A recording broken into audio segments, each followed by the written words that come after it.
Iceland, the land of glaciers, Vikings, fermented shark, and towns with names you can't pronounce. And waterfalls. Seriously, this country loves waterfalls. Welcome to Livin Like Locals.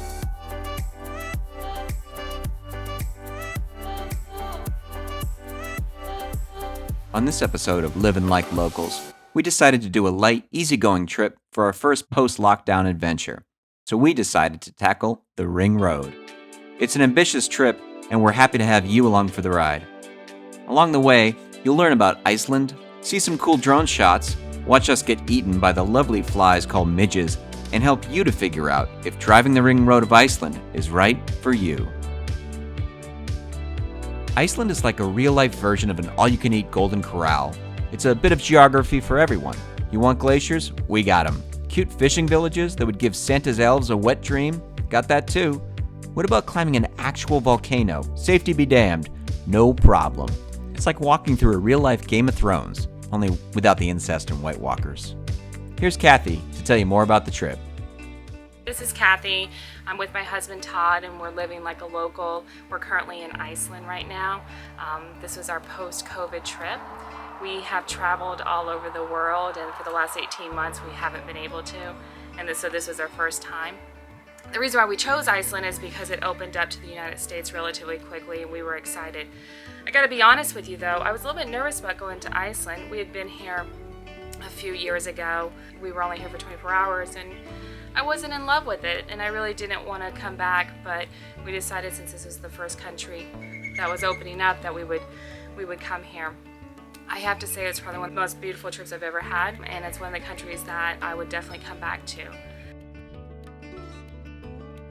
We flew into Reykjavik, leaving the States in the morning, which is our favorite way to travel to Europe. You don't have to worry about sleeping on a plane, and it's more time to enjoy good wine and Will Ferrell movies. We landed at 9 p.m. and did the drive and powered through to Borgarnes.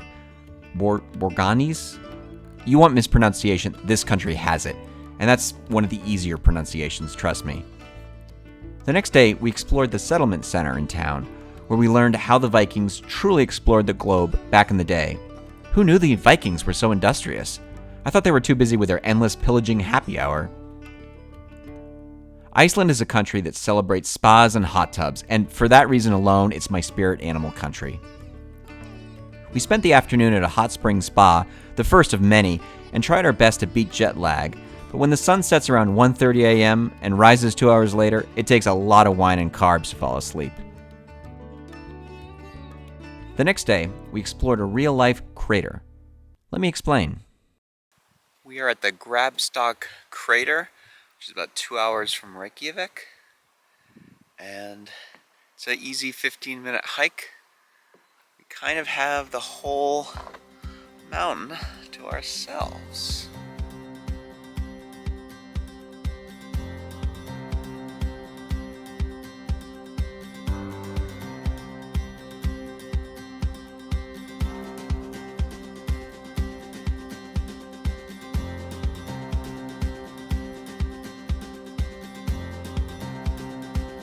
I would tell you that the reason we wanted to visit was to explore the geographical outlines of the country, or perhaps get our steps in for the day. But let's be honest, I wanted to get some great drone shots.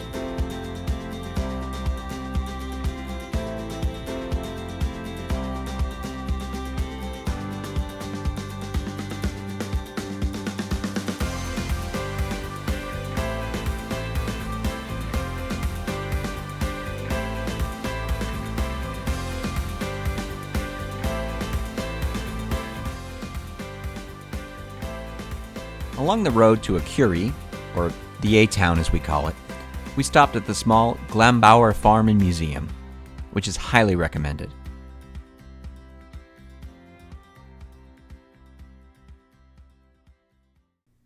The next day, we spent some time exploring the area to the far north of Iceland.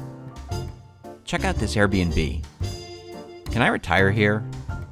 Like, early? Like now? Ah, fields. Snow-capped mountains. No Domino's delivery, but we survived.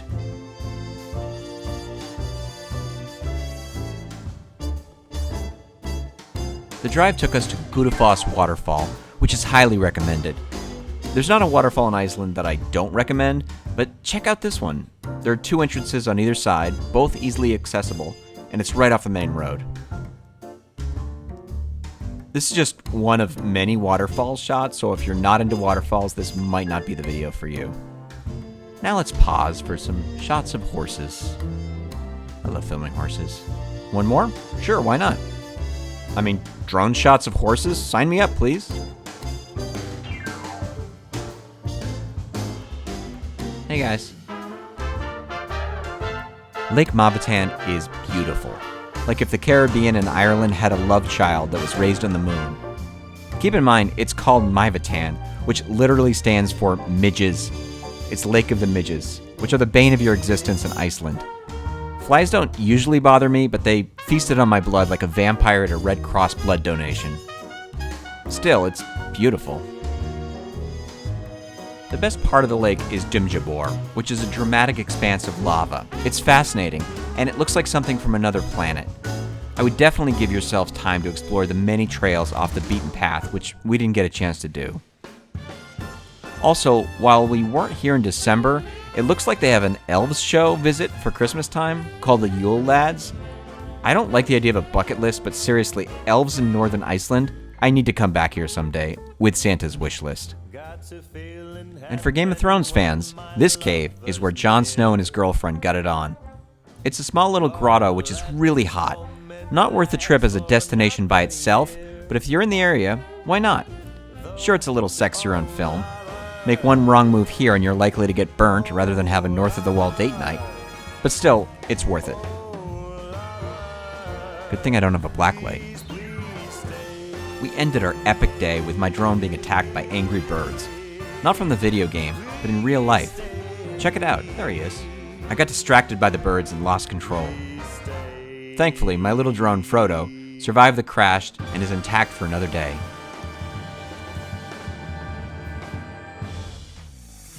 So, what did we learn from our first few days in Iceland? Iceland is gorgeous, one of the most beautiful countries we've ever seen.